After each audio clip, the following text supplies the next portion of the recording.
Տիկին Ակոբյան 3 հրապարակած քաղաքացիական պայմանագրի համամասնական ցուցակը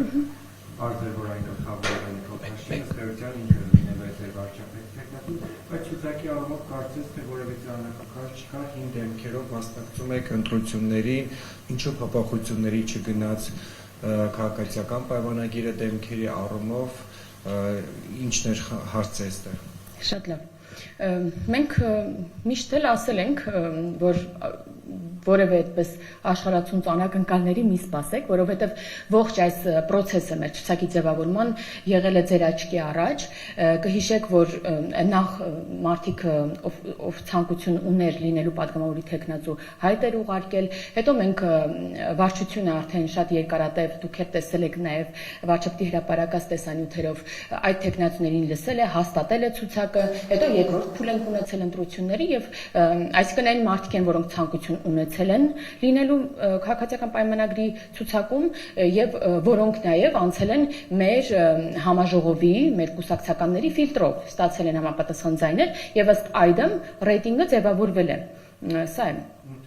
Իսկ նոր դեմքերի մասով դուք նաև անգամ 50-յակում կտեսնեք նոր մարդիկ, նաև երկրորդ 50-յակում մեր ցուցակի կան նոր մարդիկ, կան մարդիկ, որոնք ցուցակում են, բայց ցավոք ներքև են, այսինքն գործող պաշտոնյաներ, շատ նորմալ թափանցիկ process է տեղի ունեցել, որի արդյունքում ձևավորվել է մեր ցուցակը։ Եվ եթե կարելի է վարկանիշային, այսինքն ցուցակը ձևավորվել է վարկանիշները հաշվի առնելով, թեկնածուների ճիշտ հասկացա։ Ոչ, ցուցակը ձևավորվել է համաժողովի մասնակիցների, մեր կուսակցականների, ընտրողների ստացած քվեներով։ Ընտրողները քվեարկել են, եթե հիշում եք, սկզբում 280-ից ավել ցուցակում թեկնածուներ կային, ընտրել է իր ցանկացած 50-յակին, հետո արդեն ձևավորվել է ամբողջ ցուցակը եւ առաջին 50-յակը մեկ անգամ եւս մենք քարոզարշավ ենք ունեցել, որին եւս հնարավորություն եք ունեցել հետևելու եւ ապա նորից քվեարկություն եղել, որպեսզի առաջին 50-յակը եւս ձևավորվի ավելի ռեալ ձայներով։ Նրանում էր, որ արդյոք Տիգրան Աբինյանի ներողություն Տիգրան Աբինյանի վարկանիշը ԿՊ-ում նվազել է, որ նա հայտնվել է 50-յակում։ Հարցը դա էր։ 50-յակում հայտնվելը խոսում է վարկանիշ ունենալու մասին եւ բարձր վարկանիշ ունենալու մասին։ Առաջին 50-յակը ամենաշատ ձայներ հավաքած մարդիկ են։ Ես չեմ ուզում հիմա համեմատական անցկացնեմ, թե նախկին ցուցակում պարոն Աբինյանը որ երրորդն էր, այս ցուցակում որ երրորդն է, որովհետեւ նախորդ անգամ չի եղել այս վարկանիշավորումը կուսակցականների կողմից, այլ վարչությունն է որոշում կայացրել։ Այս անգամ այլ կերպ է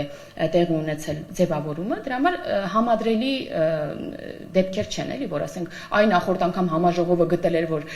X թեկնածուն օրինակ երրորդն է, այս անգամ 50-երորդն է նվազել է, տարբեր կերպ է տեղի ունեցել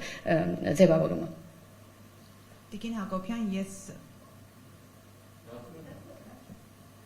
Տիկին Հակոբյան, ես ուզում եմ անդրադառնանք եկեղեցու միջադեպին, այդ միջադեպից հետո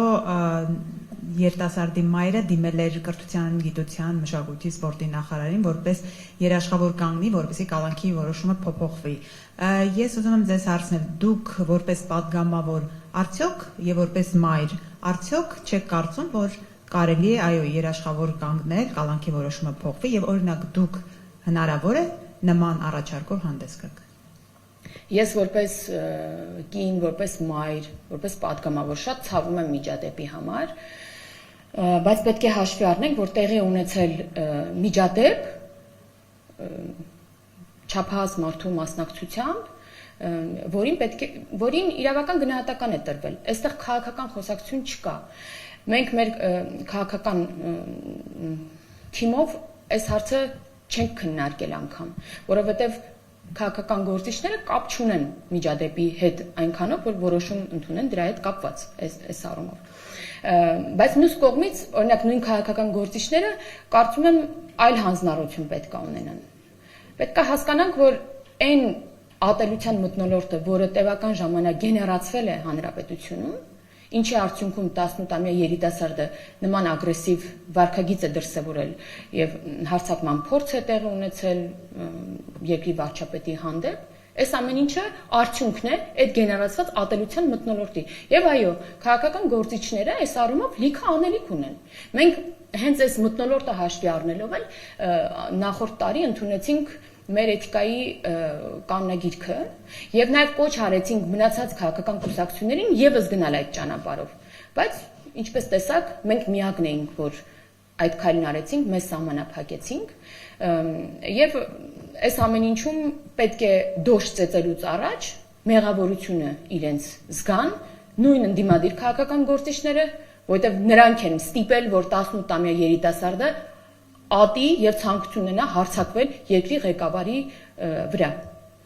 Ինչու ոչ նաեւ որոշ ընդդիմադիր լրատվամիջոցներ, որոնք մեծ հաճույքով գեներացրել են այդ ատելությունը։ Կարծում եմ բոլորը այստեղ իրենց մեղքի բաժինն ունեն, բայց տեղի է ունեցել արարք, որը իրավական գնահատական է ստացել եւ մենք որևէ միջամտություն չունենք, անգամ վարչապետին էլ չի ասում էին կարող եք ներել, ոչ մեկ չի մեղադրել որ ների, տեղ է ունեցել միջադեպ, որի իրավական գնահատական է տրվել։ Տիկին Հակոբյան, դուք իշխանությանը դուրս դրեցիք, իշխանությունը ատելությունը գեներացնելու այդ ճանապարհին առաջամարտիկ չի։ Մենք մեր հանձնառությունը նաեւ այդ ատելության մթնոլորտի մեղմացման վերցրել ենք, դրա համար գնացել ենք առաջին քայլի, մեզ սահմանափակել ենք։ Մի կողմը չի կարող ոչ մի դեպքում միայն մի կողմը մեղավորություն ունենալ։ Պարզ է, որ քաղաքական բանավեճ է եւ փոխադարձ մեղադրանքներ եւ այլն եւ այլն։ Բայց մենք 1 տարի առաջ գնացել ենք այդ հանձնառությունը վերցրել ենք, ինչը մյուս կողմի դեպքում որևէ արձագանք չի ստացել։ Սա ես մեզ դուրս չդրեցի։ Ես ասացի, մենք դա հասկանալով մեզ սահմանափակել ենք, բայց մյուս կողմը շարունակել է նույն վարքագիծը, նույն ամենավերջին մեղադրանքներով եւ հայոյախոսություն ինչու ոչ, վիրավորանքներ, եւ երբ որ իրավական ճանապարհով ես գնում, սկսվում են մեղադրանքները, որովհետեւ երևի հասարակությունը կամ նույն ընդդիմադիրները սովորեն, որ այլ կերպ հարցերը լուծվի։ Թաղային հեղինակություններ, մարդիկ, չգիտեմ, շենքերի հետևում այդ հարցերը լուծվեն, ռեստորանների զուգարաններում հարցերը լուծվեն։ Երևի դրան են սովոր։ Պետք է իրավապահ համակարգը, ուժային համակարգը ոչինչ չանի, որևէ գնահատական չտա։ Մենք դեմ ենք դրան, որովհետև կարծում ենք նաև 2018 թվականին այդ գործելավոճը մերժել է ողջ հասարակությունը եւ մենք այլևս հնարավորություն չունենք եւ ցանկություն չունենք հետ գլորվելու մինչ հեղափոխական Հայաստան։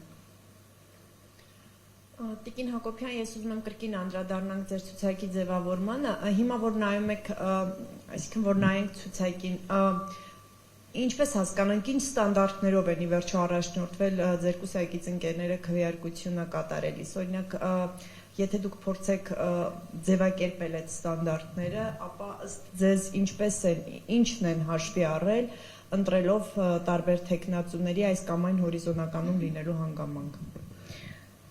Գիտեք, շուրջ 1000 պատվիրակ յուրաքանչյուրը իր ստանդարտներն ու պատկերացումներն է ունեցել։ Մեծ հաշվով դա գնահատական է նախորդիվ շրջանում գործիչների գործունեությանը։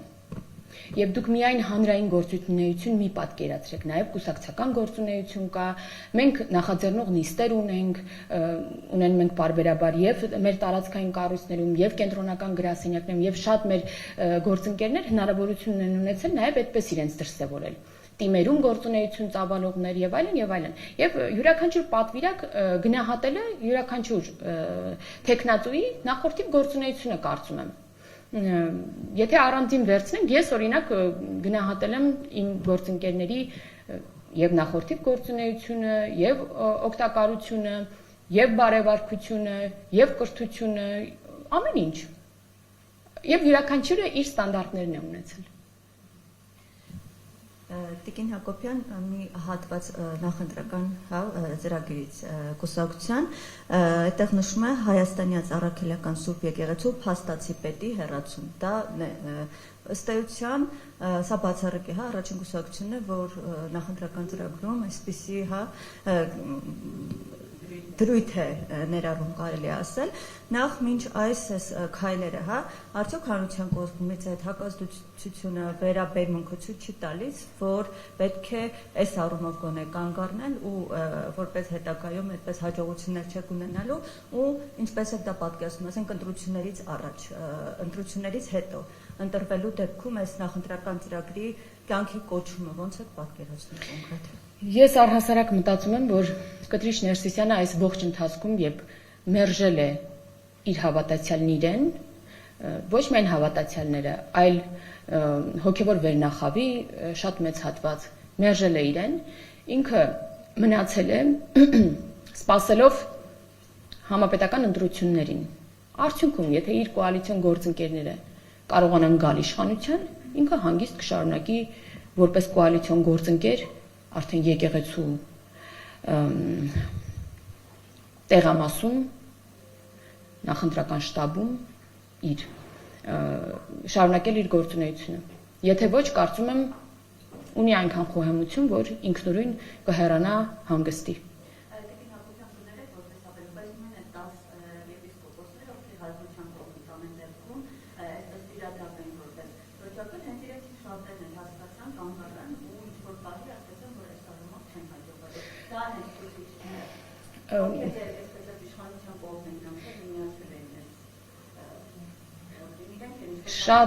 Շատ հոգևորականներ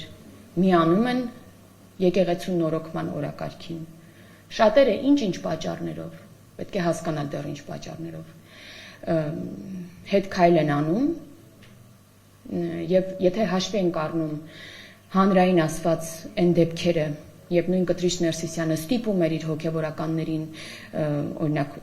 պատերազմում զոհված հերոսի մուրը բերել միտինգների, վարչապետի դեմ ցույցերի,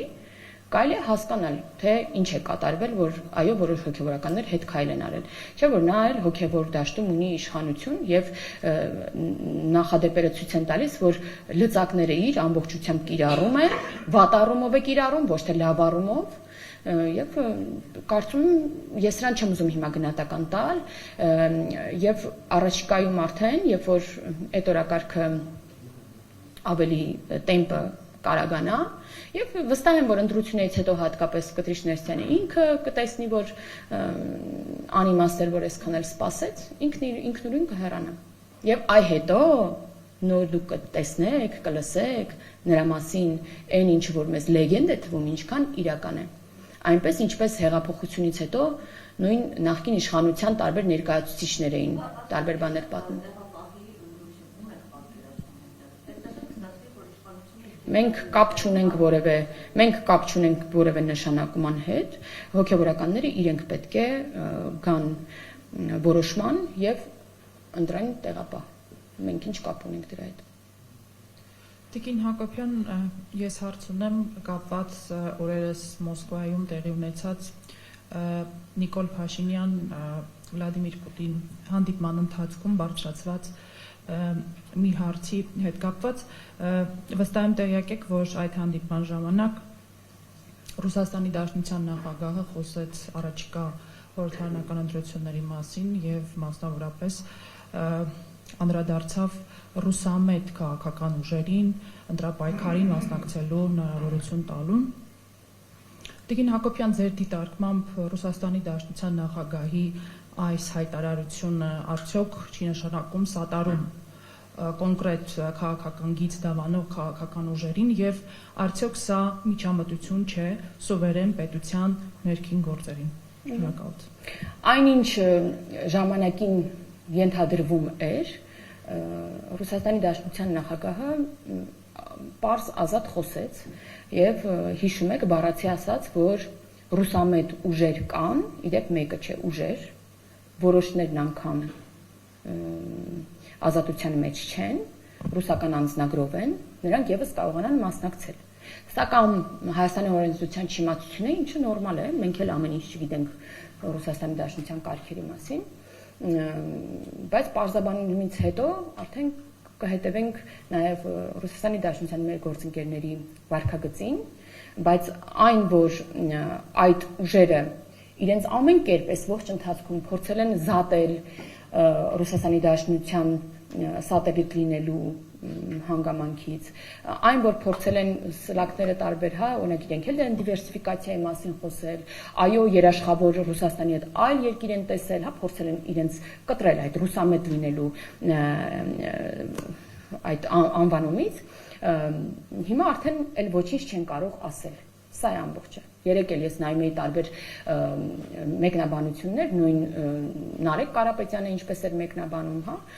ընդհանրապես փորձում են արդարանալ, արդարացնեն, բայց սրանում դուք շատ ունեք ասելիք, որովհետև մինչ նախընտրական բանավեճերը, որտեղ քաղաքական գործիչները միմյանց հետ կարող են բանավիճել, դուք շատ հնարավորություն ունեք այդ ուժերի հետ հանդիպումների, չեմ կարծում այնքան շատ ինչքան մեզ հետ, բայց ունեն մեկ հնարավորություններ, այդ ընթացքում դուք պետք է այս հարցերը իրենց տակ, որովհետև մենք այստեղ ընդհանրապես վարչապետն ընդհանրապես բացատրեց, որ դա անհնար է,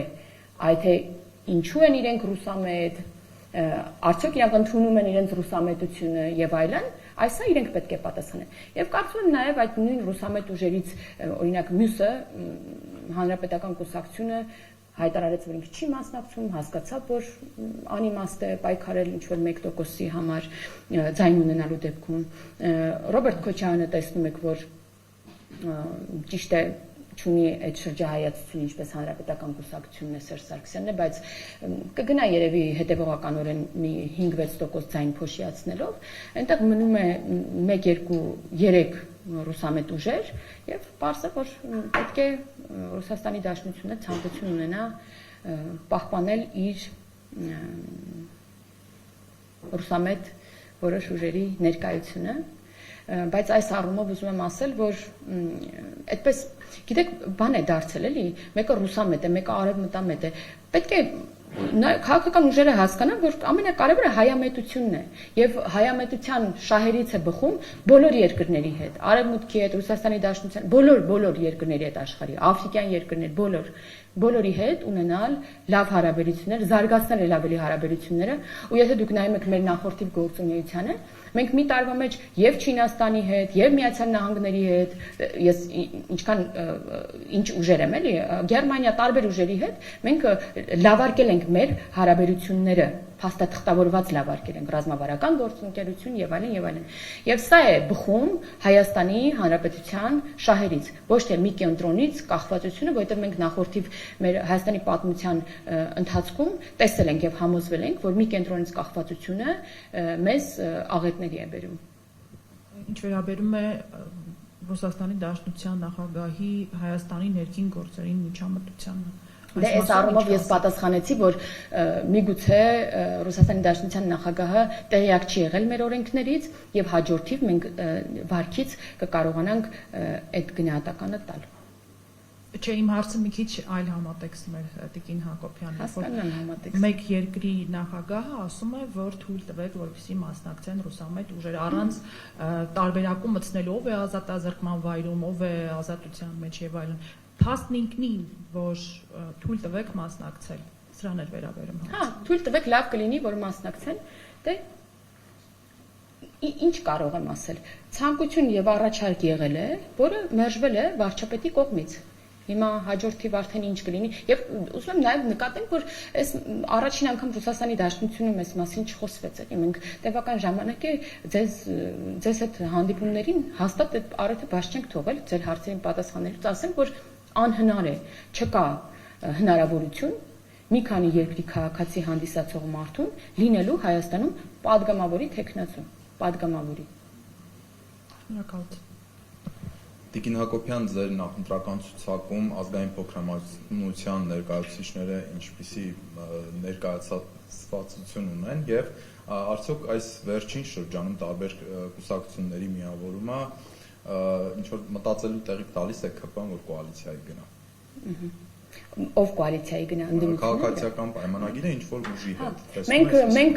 Մենք նման պլան չունենք, չենք դիտարկում։ Մենք ունենք միայն մեկ պլան A եւ վերջ։ Դա մեր համանդրական մեծամասնություն ունենալն է։ Մենք չունենք երկրորդ, երրորդ պլան կոալիցիաներ եւ այլն։ Եվ հետո տեսնում եք, որ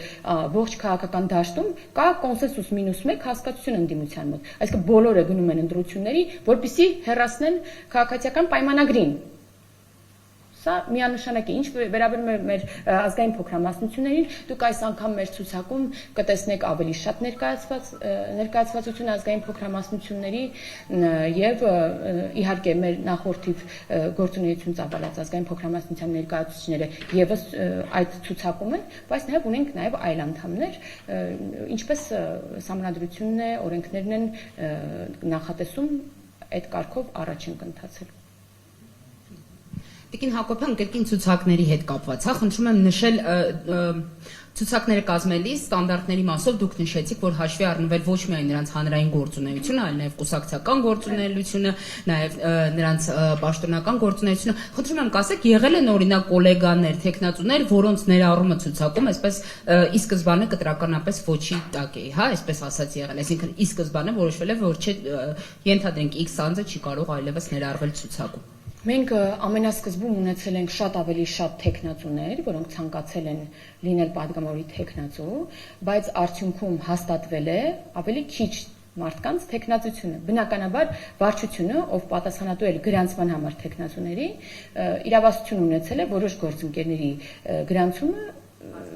մերժելու, այո, եւ բնականաբար եղել են նման գործընկերներ տարբեր պատճառներով եւ ես չեմ ուզում հիմա հետ գնալ թե որ գործընկերոջը ինչ պատճառով, բայց դա եղել է նաեւ կոնսենսուսային որոշում, ցանկացած տեխնացուի դեպքում եղել է քննարկում հարց պատասխան ելույթից հետո քննարկում եւ քվեարկություն եւ ձայների մեծամասնությամբ տեխնացուն կամ գրանցվել է կամ ոչ։ Իսկ անուններ կարող եք հնչեցնել, որոնք որ մերժվել են։ Այդ ամեն ինչը այնքան թափանցիկ է եղել, եթե դուք տեսանյութերում նայեք, տեսնեք այդ մարդուն եւ իր անունը չկա ցուցակում, սա ենթադրում է, որ այդ մարդը չի գրանցվել։ Շատ կան եւ գործող պաշտոնյաներ կան, եւ անհայտ մարդիկ կային, ոչ կուսակցական տարբեր, եւ պատճառները տարբեր են եղել։ Օրինակ կարող է լինել պատճառ, որ մենք ավելի շատ օրինակ այդ գործընկերոջը պատկերացնում ենք գործադիրում, օրինակ։ Եղել են տեխնացուներ, որոնք ունեցել են սահմանադրական անհամապատասխանություն, օրինակ երբ քաղաքացի են եղել, ինչպես Սամվել Կարապետյանը, հա։ Նման դեպքեր են եղել եւ նրանց տեխնացությունը պարզապես չի գրանցվել։ Նստակեցության ցենզի հետ կապված խնդիրներ են եղել, մարդիկ